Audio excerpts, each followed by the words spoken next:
You know, most cars, you basically had a 305. It's the most common engine, it seems like, in almost any Camaro, Monte Carlo. It doesn't matter what it came in, it's a 305, and nobody seems to like it. That being said, today we're going to try to make 400 horsepower in a 305 and do it for cheap-ish. So here we're going to use an 82 to 89 305 like you'd find in a Camaro or Monte Carlo, something just super basic like a TBI engine. We're going to start by taking the stock 416 heads, give them a light port job. This will end up at around 195 at half-inch lift. Not great by any means, and you're not ideal. That being said, we're really limited by the bore size of the 305. You could step this up to 184 valves, like a lot of guys do. That being said, obviously we would do better with 350 or 383, but that's not the goal today. Today we are sitting with the 416 heads on the 305.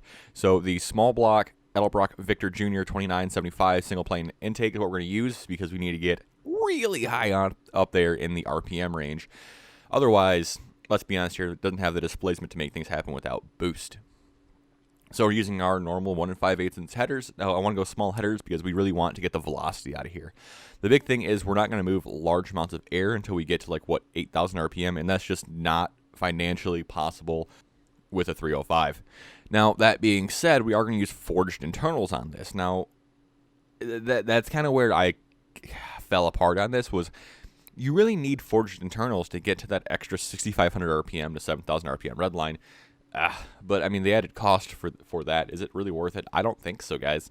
You know, and the big thing is you are going to spend all this money on a 305, and the bottom end is the same, mind you. The machining is the same cost as a 350 or a 400 small block. The machining cost is the same for 455 or 454 if you want to go big block Chevy. The X4262H is going to come in at 218, 226 duration, so it's a really small duration cam. I mean, you probably could make more power if you did a few other things. Use different cam, change the springs out, change the heads out, get the heads machined. You can make more power. It's a very limited build for what it is. So, with that being said, we're going to take our 462 lift and 48 lift. So, again, I want to preface this by saying the 305 is an unloved engine, and there's a reason why. So this is done with accessories, or what we think accessories should draw off of it. Typically, it's a few horsepower per accessory, especially AC and alternator once they get going. But that being said, let's take a peek at what this engine should do with the stock accessories. It's going to be miserable, I'm telling you. You're not going to like it. You're going to be upset. It's not okay. So all of this work netted us a whopping 369 horsepower. I mean, in reality, you probably could get 385 maybe on a good day. But you also got to consider that if you put the same money into a small block 350, that you might get more gains. So let's take a look at that with stock head, same flow, different valve obviously, and different bore size.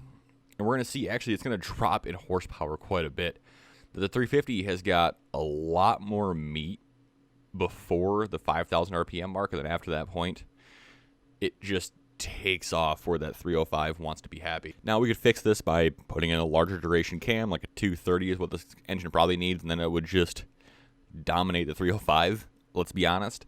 But the small cam with a big engine, you're just not going to move as much RPM as you will the 305, and that's the key here, is the 305 is moving more air because it can get higher in the RPM range. If you found this interesting, give this video a like, comment down below, and let me know what you found interesting. Have a good one, guys, and I will see you on the road.